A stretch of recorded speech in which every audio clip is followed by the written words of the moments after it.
셋째 주일을 맞이하는 것 같습니다. 다음 주일은 추석 주간이죠. 벌써 뜨거웠던 태양이 열버지고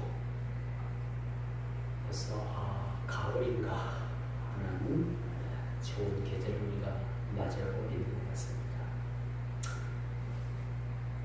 오늘 이 본문 말씀을 우리가 살펴보는 것과도 마찬가지고, 결국은 이 본문 이야기가 뭐냐면 사느냐 죽느냐, 사느냐 죽느냐, 그것이 문제로다. 그렇죠? 셰익스피어의 4대 비극 중에 하나가 그거죠. 사느냐 죽느냐, 그것이 문제로다. 그래서 바울은 살기를 택했느냐 죽기를 택했느냐라는 것이 오늘 이 부분이 사실 우리에게 주는 교훈의 말씀입니다. 생명은 둘이 아니기에 소중합니다. 그래서 함부로 우리가 생명을 헛되이 할 수가 없는 것이 생명이죠. 생명이 두 개라면은 큰 걱정은 안 해도 되겠지만, 생명은 하나이기 때문에 생명을 잃어버리면 모두를 잃어버린다라고도 할 수 있습니다. 우리나라가 벌써 수년 전에 사형 제도가 없어졌습니다. 가끔 법원에서 판결이 사형이 나오지만 그 사형 수도를 그냥 정신직이나 무기징역으로다가 또 나중에 조금 시간 지나면 감형을 해가지고 출소를 하는 경우가 보게 되는데, 우리나라도 이제 사형 집행 국가가 아닙니다. 사람을 50명을 죽이든 100명을 죽이든 일단 사형은 면합니다. 인권을 이야기해서 좀 마치부터 죄송하지만 이것이 참 장단점이 있는 것 같아요. 성경은 사형 제도를 선호합니다. 근데 이 땅에서는 인권이다 해가지고 사람이 어떻게 사람을 판단하고 죽일 수 있느냐, 오심도 있지 않느냐. 그래서 사형 제도를 가지고는 있지만은 실질적으로 사형 집행이 수년째 지금 그냥 머물러 있는 상태고, 사형수가 거의 60몇 명이 되더라고요. 그런데 김대중 대통령 정권 이후에 사형당한 사람이 한 사람도 없습니다. 놀랍죠? 근데 오늘 사도 바울은 죽는 이야기를 해요. 내가 살든지 죽든지 무엇이 내게 유익이냐라는 것을 사도 바울은 우리에게 말씀을 통해서 물어봅니다. 무엇이 우리에게 유익합니까? 사는 것이 우리에게 유익합니까? 죽는 것이 우리에게 유익합니까? 살든지 죽든지 내게 사는 이는 그리스도다 라는 유명한 그런 말씀을 남긴 그런 말씀입니다. 임명생사 모두가 다 주님께 달렸다고 합니다. 근데 사람이 죽고 싶어도 죽지 못하고요, 더 살려고 발버둥 쳐도 더 살지 못하는 것, 이건 다 하늘의 뜻에 달려있다는 겁니다. 임명은 제천이라는 우리 고사성어도 있지 않습니까? 그러니까 임명성사 주님께 달려있는 거예요. 살고 죽는 문제가 우리 손에 달려있는 것이 아니라 하나님 손에 달려있다는 거죠. 인정합니까? 그래서 우리가 사는 날 동안에 어쨌든 간에 우리가 얼마나 살고 백세를 누리고 천수를 누리고 한다 하더라도 인간답게 살지 못하면 여러분 오래 사는 것이 인간에게 사실 어찌 보면 그것이 치욕입니다. 치욕. 그렇지 않겠어요? 사람이 사람답게 살아야지 오래 살고 장수하는 그런 맛도 나는데, 인생을 찌질하게 인생을 인간답게 살지 못하고 100년, 1000년을 살면 뭘 겁니까? 그건 모욕이 인생에 대한 모욕이라고 우리가 말씀드릴 수가 있습니다. 사회적으로 대두되는 것이 여러분 노후 문제입니다. 요즘 뭐 병원도 좋고 의술도 좋고 약도 좋아가지고 이제 뭐 100년 사는 거 많이 나올 거예요. 예전에는 지금은 모르겠지만 100세를 딱 살면요, 호적상으로 100세를 살면 구청이나 시청에서 직원이 나와가지고 선물도 주고 일정 금액에 또 이렇게 사례도 합니다. 오래 살으셨다고 축하합니다. 근데 앞으로 그런 일은 없을 거예요. 100세 사시는 분들이 참 많이 주위에 이제 종종 나타나게 됩니다. 그런데 여러분, 우리가 노후 준비도 없이 오래 산다는 거, 이것도 우리가 한번 생각해 봐야 돼요. 오래 사는 것만이 복이 아니라는 얘기죠. 그렇지 않겠습니까? 노후 준비도 되지 않았는데 우리가 오래 산다면 그것 또한 우리가 그것도 참 문제가 된다고 생각을 합니다. 그러므로 여러분, 우리 신자는 사는 날 동안만큼이라도 생명을 다하기까지 하나님의 뜻에 합당한 삶을 사는 것이 저와 여러분 모두의 그런 기쁜 삶이라는 사실들을 믿으시기 바랍니다. 오래 사는 것이 행복은 아닌 것 같아요. 우리가 하루를 살아도, 우리가 신앙인답게 하루를 살아도 하나님의 말씀을 쫓아 우리가 살아가는 그런 삶이 진정한 우리의 인생의 삶이 아니겠느냐라는 말씀을 여러분들께 말씀드릴 수가 있습니다. 그렇다면 우리가 인간답게 사는 것이 뭐냐? 우리 그리스도인들은 더더욱 우리 그리스도의 사명을 위해서 우리가 세상을 살아갑니다. 주신 사명을 위해서 우리가 살아갑니다. 주신 사명을 잘 감당하기 위해서 일평생을 하나님과 동행하는 삶을 살아간다. 참 쉽지는 않습니다. 보이지 않는 하나님과 더불어서 일평생을 우리가 하나님과 더불어서 우리 삶을 살아간다는 것이 그렇게 쉽지는 않다는 얘기죠. 보이는 부부끼리도 티격태격하고 사네 못 사네, 여러분 그러잖아요.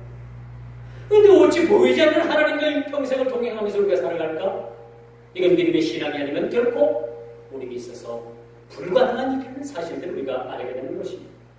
그러면 우리 그리스도인들은요, 우리 맡은 바 사명이 있습니다. 그 사명을 위해서 생명을 주신 그날까지 그 사명의 목적을 따라서 우리가 세상을 살아가야 된다는 것을 여러분들이 깨달아 알아야 된다는 거죠. 누구든지 무의미한 인생을 사는 사람은 없습니다. 아무리 바보라도요, 생각하면서 세상을 살아가요. 아무리 지능이 모자라도 자기 자신을 생각하는 그러한 지능들은 다 가지고 있습니다. 나름대로 인생의 철학을 가지고 산다는 얘기예요. 어찌 보면 제가 여러분들에게 이런 말씀 드리면 그렇지만 어찌 보면 조금 줄이세요. 어찌 보면 세상 사람들이 예수 믿지 않는 세상 사람들이 된 것 같습니다. 훨씬 더 이 땅을 고등한 삶을 사는 사람들이 많이 있습니다. 도덕적으로나 윤리적으로나 모든 면에서 예수 믿는 사람들보다 훨씬 더 아주 깨끗하게 사는 사람들이 너무 많이 있습니다.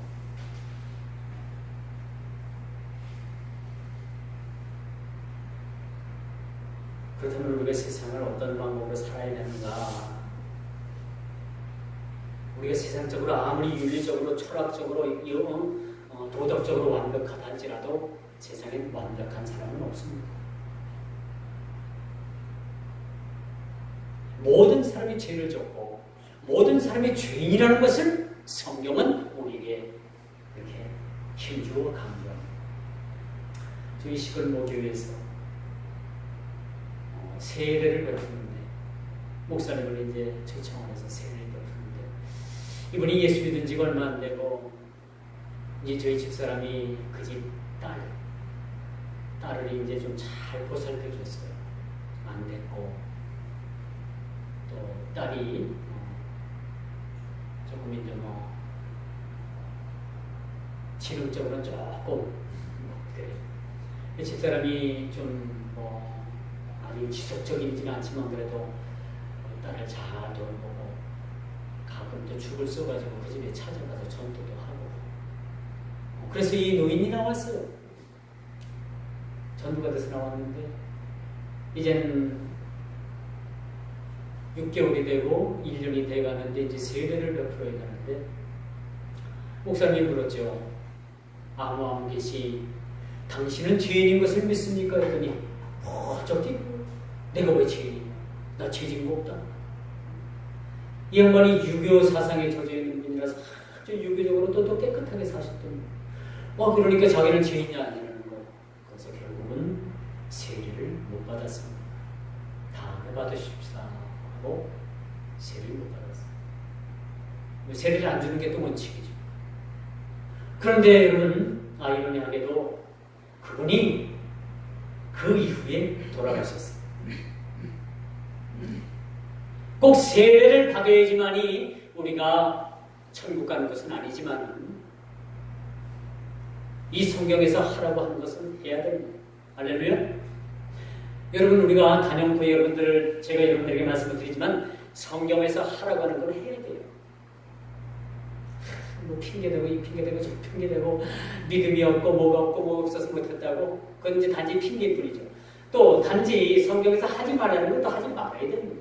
근데 왜 자꾸 하지 말라는 건 하길 좋아하고 하라는 건 왜 안 합니까? 왜 안 합니까? 이게 참 사람의 속성입니다. 이 죄성 때문에 그런 것 같습니다. 그래서 여러분 우리 인생은 나름대로 철학을 가지고 삶의 철학을 가지고 살아요. 육신으로 사는 이것이 내 일일진데 열매 맺는 이 일이 무엇일는지 나는 알지 못하노라. 죽는 것도 유익하다라고 오늘 21절에 그렇게 기록합니다. 사도 바울은 옥에 갇혀서 죽으면 바로 주님 곁으로 가잖아요. 그러니까 그 육신의 고통도 그 시간에 멈추는 거예요. 사도 바울은 사실 죽는 것을 사모했던 사람. 그런데 가만히 보니까 로마도 그렇고 빌립보도 그렇고 고린도도 그렇고 지역마다 제약이 가중돼서 도저히 저들을 복음으로 말미암아 저들을 가르치지 않으면 다 지옥 갈 것 같은 거예요. 그러니까 주님께 말씀을 합니다. 주님, 내가 살아야 됩니까? 죽어야 됩니까? 그래서 얻은 결론이 뭐냐? 얻은 결론이 살아야 되겠다는 거예요. 어떻게든지 살아서 죄악 많은 고린도 교회에 가서 하나님의 복음을 전하고 빌립보 교회에 가서 하나님의 복음을 전하고 여러 교회마다 다니면서 복음을 전해야 되겠다라는 그런 각오를 갖고 살아야 되겠다라는 그런 말씀하는 것이 오늘 본문에 주어진 말씀이라는 사실입니다. 사도가 살아있다는 것 또한 그의 사명인 복음 전파에 열매를 맺게 한다는 점에서 매우 유익한 일이라고 그렇게 말씀드릴 수가 있겠죠. 자, 오늘 본문을 보니까 생과 사이에서 거룩한 고민을 하게 됩니다. 내가 지금 죽으면은 로마 감옥에서 갇혀서 여기서 내가 죽으면은 내가 곧바로 하늘나라 가는 거야. 내가 이 자리에서 죽으면 더 이상 설교할 일도 없고 더 이상 이 땅에서 고통도 없고 고난도 없으니까 죽어야 되겠다. 죽는 것이 얼마나 유익한 것이 뭔지 모르겠다라고 사도가 그렇게 생각을 합니다. 근데 세상 사람들은 안 그렇죠. 세상 사람들은 어떻게든 하루를 더 살아보려고 가시고기 그 소설에 나오는 그 유명한 말이 있잖아요. 어제 그토록 절규하면서 오늘 하루를 더 살길 원했던 그 죽어가는 사람들의 절규가 오늘 내가 사는 이 헛된 하루가 그 사람들이 그토록 하루를 더 살고 싶어 했던 그런 절규했던 하루였다라는 것을 그렇게 어느 소설가가 그렇게 쓴 내용을 저는 볼 수 있었습니다. 맞습니다.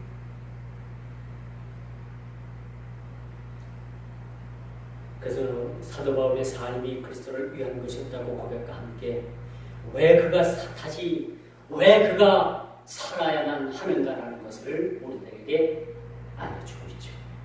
그리고 사나 죽으나 주의 것이라는 그 고백, 염세주의자들이 주장하는 무조건적인 죽음을 지향하지 않고, 이 염세주의자들은 다 모든 것이 비관적이에요. 아유, 이 더러운 놈의 세상 죽어야지. 이 더러운 놈의 세상. 모두를 다 더러운 놈의 세상으로 핑계대고 염세주의적인 생각을 하게 됩니다. 그 염세주의의 대표적인 철학자가 누군지 압니까? 니체라는 그 철학자가 염세주의 철학자인데, 이 니체가 하나님은 죽었다, 하나님은 없다라고 해서 유명한 말을 남겼잖아요. 별로 유명하지도 않지만 이 니체라는 사람이 염세주의 철학자입니다. 모든 것은 다 비관적으로, 똑바른 것도 삐뚤어져요. 뭐든지 이 사람 눈에는 다 비관적으로 보입니다. 이걸 염세주의라고 합니다만, 이 염세주의자들의 무조건적인 죽음을 지향하는 것이 아닙니다. 그게 염세주의자들은 끝에는 뭘 생각하냐면, 야, 이 모든 것이 뭐 이기다, 이거 뭐 살 것도 아니고 다 비관적으로 생각하고 나중에는 어떻게 해요? 죽는 것이 최선이다라고 해서 죽는 것을 그렇게 최선으로 생각을 하는 사람들. 오늘 사도의 생사가는 즉 죽음과 삶에 대한 체계화된 견해나 또 그리스도와의 이 입장은 철저하게 그리스도와 연관이 되어 있다. 다시 말씀드려서 무슨 말씀이냐면, 오늘날 사도가 살든지 죽든지 하는 것은 전적으로 자신에게 달려있는 것이 아니라 예수 그리스도와 연관되어 있다. 이 말씀을 다시 말씀드린다면요, 여러분이 오늘 하루 살든 내일 하루 살든 수십 년을 더 살든 수백 년을 더 살든지 죽든지 우리의 삶과 죽음이 예수 그리스도와 연관되어져야 된다는 사실들을 우리가 알게 되는 것입니다. 우리가 살든지 죽든지, 만약 살면 주를 위한 것이요, 만약 죽어도 우리가 주를 위한 것이라는 그런 연계성을 가지고 우리 인생을 살아가는 얘기입니다. 그러므로 우리 인생은요, 사는 게 아니고요, 정말 예수 그리스도 없으면 인생을 사는 게 아니죠. 하루하루를 더 사는 그 하루하루가 지옥적인 하루일 수밖에 없는 거예요. 죽어도 우리가 주님 없는 죽음은, 그 죽음은 무슨 죽음이다? 응? 속된 말로 무슨 죽음. 강단에서 그런 말을 할 수 없으니까 제가 그렇게 정리를 할게요. 자, 자신의 운명에 대한 선택을 스스로 할 수 없었던 이 사도 바울, 하나님의 예정을 기쁨으로 기대하면서 그리스도인 나오는 삶을 그가 지향하고 있는데, 내가 이 감옥에서 이 고통 가운데 이 옥고를 치르고 있는 이 상황을 보면 나는 죽고 싶은데, 어서 빨리 죽어서 내가 주님 곁으로 가고 싶은데, 세상을 바라보니 참 지옥 갈 사람들이 너무 많아서 내가 복음을 전하지 않고는 하나님 앞에 갈 수가 없다라는 그런 거대한 사명이 그 사도 바울 심령 속에 이것이 불타오르게 되었다는 사실들을 보게 되는 것입니다. 인생의 선택의 기로에서 영광과 부를 우리가 택할 것인가, 아니면 그리스도의 고난을 함께 짊어질 것인가 라는 이 선택의 몫은 여전히 저와 여러분들의 몫이라는 사실. 살든지 죽든지, 살아도 주와 함께 살고 죽어도 주와 함께 죽는다면 이것은 우리가 세상 말로 이야기해서 금상첨화, 얻어낼 것은 다 얻어냈다고 우리가 말씀드릴 수가 있습니다. 당장 오늘 죽어도 우리가 후회함이 없는 죽음이 되어야 된다는 거죠. 우리가 하루를 살아도 그 하루의 삶이 후회 없는 삶이 되어야 된다는 사실들을 오늘 우리에게 가르쳐주고 있습니다. 이렇게 삶과 죽음 사이에서 언제나 거룩한 결단이 요구됩니다. 어떻게 살 것인가? 내가 어떻게 죽을 것인가? 저희 어머니는 항상 죽음에 대한 준비를 해서 그 기도를 했습니다. 저희 어머니 시어머니를 보니까 돌아가셨는데 왜 시신에서 막 물이 이렇게 많이 나와요?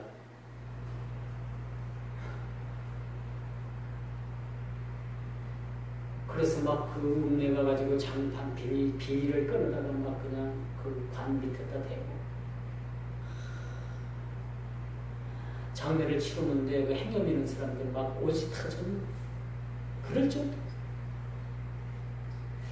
그걸 보더니 저희 어머니가 그때부터 기도를 하기 시작합니다. 하나님, 나 죽을 때 그냥 며칠만 하다가 탁 죽게 해주세요.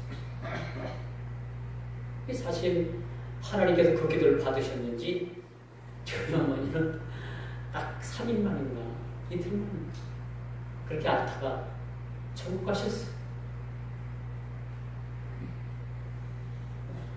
우리가 사는 것을 위해서 기도하는 것도 좋지만 어떻게 죽느냐는 것도 우리가 한번 여러분 기도해 보시기 바랍니다. 젊은 사람들한테 미안한 얘기지만 연세가 드셔서 이제 하나님 나라 오늘 내일 갈 분들은 기도 제목을 한번 해볼만 해요. 하나님, 나 참 잘 죽게 해주세요. 나 참 잘 죽게 해주세요. 죽는 것도 하나님의 영광이 되게 해주세요. 저는 그렇게 기도합니다. 하나님, 제가 병들어서 죽었다라고 소문나지 않고 주의 일하다가 하나님 앞에 부름받아 세상 사람들에게 그렇게 소문나길 원합니다.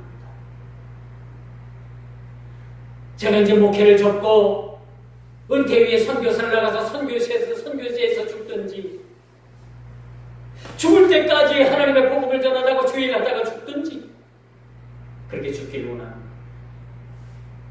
여러분들은 그렇지 않습니까? 제 소원의 기도가 바로 그겁니다. 여러분들도 괜찮다고 생각하면 제 소원의 기도처럼 함께 기도하는 것도 좋다고. 그래서 주님 나라 대의를 위해서 자신의 기득권을 내려놓고 자기 이익에만 급급하지 않는 이 사도바울. 사도바울은 지금 죽고 싶어요. 이런 로마 감옥이 어떤 감옥입니까? 그런 감옥에서 하루하루 산다는 것이 너무나도 바울에게는 고통스럽고 죽고 싶었던 거예요. 그런데 그가 죽을래야 죽을 수 없었던 것이 뭐냐? 세상에 많은 사람들이 복음을 듣고 회개하고 주님품으로 돌아와야 된다는 큰 사명을 감당해요.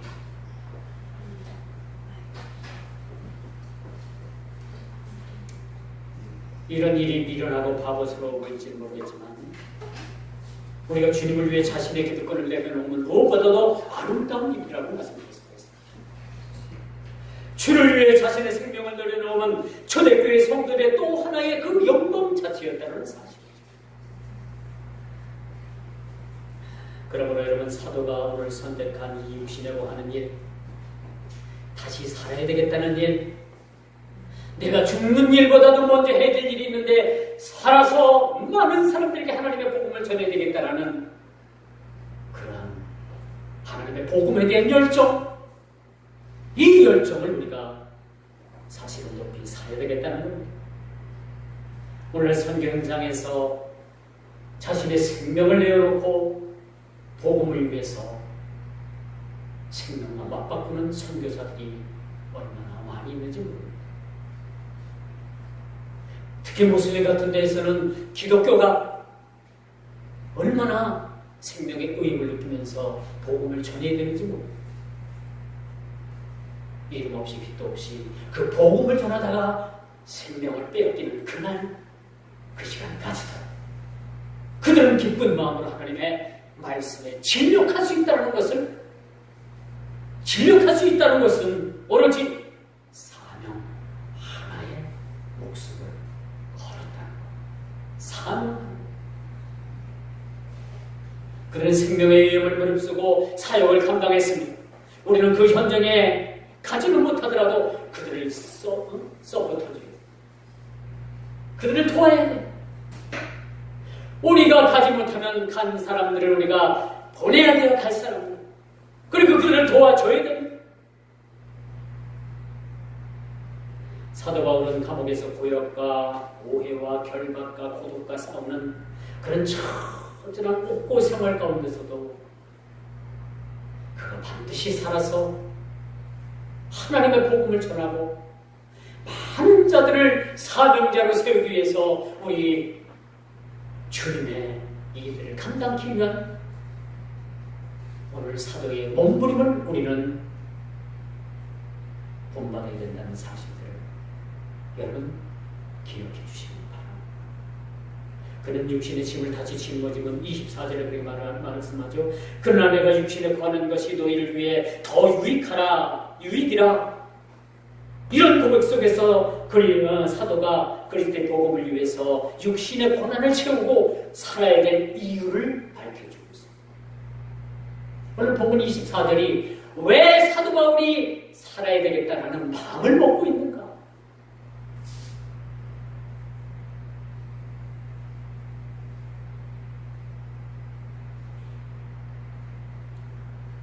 오늘 사도는 자신의 영혼 문제보다도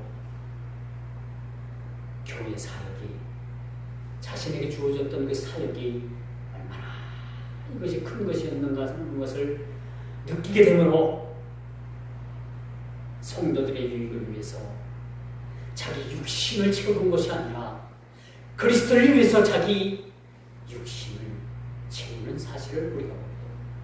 골로새서 1장 24절에 보니까 이제 너희를 위하여 받는 괴로움을 기뻐하고 그리스도의 남은 고난을 그의 몸된 교회를 위하여 내 육체를 채우노라 라고 이렇게 말씀합니다. 그리스도의 몸된 교회를 위해서 자기 육신의 고통을, 그 교회를 위해서 자기 육체의 고난을 채우겠다라고 이렇게 말씀합니다. 이런 고백, 여러분, 우린 죽었다 깨어나도 이런 고백하기 참 쉽지 않아요.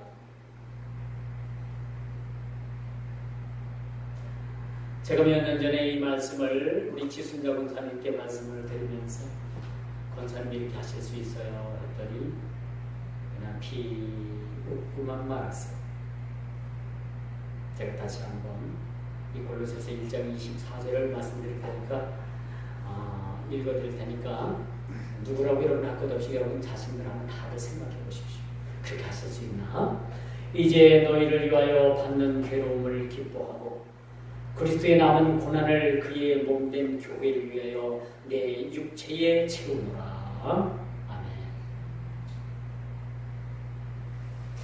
아멘 하신 분은 하나님의 놀라우신 큰 은총이 있을지어다. 예수 그리스도의 영광을 위해서 우리가 소망을 해야 합니다. 우리의 소망은 오로지 우리의 사명, 오직 하나님의 영광을 위해서 우리의 소망을 두는 삶을 살아야 합니다. 오늘 사도의 최대 소망은 무엇이었습니까? 그리스도가 존귀하게 되는 것뿐이었습니다. 나는 망하고 그는 흥하여야 하리라. 나는 어떻게 될지언정 예수 그리스도만이 흥하게 되어야 된다는 그 고백, 간절한 기대가 그의 머리 앞에서 왜 살아야만 돼야 되는 그런 이유를 우리에게 설명해 주고 있습니다. 그리고 간절한 기대를 주님 앞에 하고 있습니다. 그 간절한 기대가 뭡니까? 학수고대하고 있는 그 간절함이 무엇이었습니까? 자기 자신이 사명자로 세움받아 주의를 감당하는 것, 간절한 기대, 학수고대하는 마음. 여러분, 학수고대가 뭐예요? 학수고대가 뭘 뜻하는? 학수고대 무슨 말인지 모르겠어요. 학수고대는요, 학이 고개를 쭉 빼가지고 고개를 쭉 내밀어가지고 뭔가 좀 있나 하고 이렇게 드리번처럼 고대하는 거예요. 그게 학수고대. 쉽죠? 여태까지 여러분들 그것도 모르고 학수고대 했어요. 우리가 이 고사성을 보면요, 좀 연구해보면 참 재미있는 단어들이 참 많아요. 학수고대. 간절한 기대라 똑같은 말.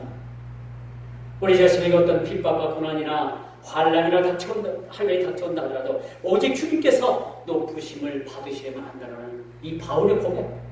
오늘 사도의 인생 목표는 오로지 그의 육신에 호의호식하는 그런 삶이 아니라 오직 그리스도를 위한 그런 고난의 삶을 스스로 그 고난의 짐을 짊어졌다는 사실입니다. 이처럼 우리 믿음의 성도는 죽음 위협 속에서도 신앙을 저버리지 않으며 도리어 죽음을 기쁨으로 받아들일 수 있는 그런 삶, 죽음을 초월한 신앙은 온갖 박해와 위협 속에서도 자유함을 누리게 된다는 사실들을 우리가 말씀을 통해서 우리가 찾아볼 수가 있습니다. 이제 말씀의 결론을 맺습니다. 인생의 생과 사이의 선택은 그리 중요하지 않습니다. 사느냐 죽느냐 그게 이렇게 참 중요한 것 같지는 않아요. 살아서 주의 일 감당하고 주님 오실 때까지 학수고대하는 마음으로 살면 되는 거고, 죽으면 우리가 어떻게 돼요? 하나님 곁에 영원한 천국에 가서 안식을 누리면 되는 거예요. 그래서 우리 인생에 살고 죽는 것이 뭐 그렇게 대단히 중요한 것은 아닌 것 같더라고요.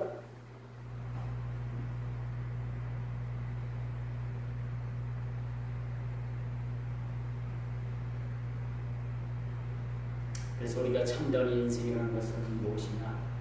참된 목적을 깨달을 때 참된 인생을 살아가게 됩니다. 이 땅에서 호의호식하고 잘 살고 120평 아파트에서 살고 좋은 자동차 몰고 다니고 명품 옷 입고 명품 백 들고 명품 가방 메고 그렇게 사는 것이 이 땅에서 우리가 궁극적인 목적이 아니고 거기에 행복을 두지 아니하고 그리스도와 더불어서 고난도 함께 나눌 수 있는 그런 하나님 앞에 사명자를 우리를 세워주신다는 것이 오늘 사도 바울이 오늘 사는 우리 믿음의 성도들에게 간곡히 기대하는 마음으로 학수고대하는 마음으로 우리에게 부탁을 하는 말씀입니다. 우리가 살아 고난을 참고 견딤으로 정금 같은 신앙을 가질 수 있게 해 주신 주님 앞에 우리는 무엇보다도 감사해요. 여러분, 정금이라는 것은 여러분 풀무불에 단련되어서 나와야지 정금이에요. 광산에서 금을 캤다고 해가지고 그걸 목걸이를 해갖고 다닐 수가 있겠습니까? 재련소에 가가지고 온갖 이물질, 부술물들을 다 뽑아내고 이 순금 99.99% 이 순금이 되었을 때 이것이 우리에게 가치가 있게 되는 겁니다.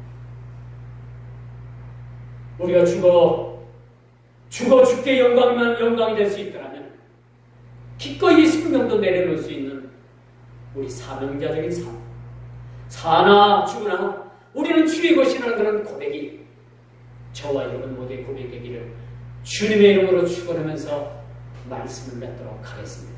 기도합니다.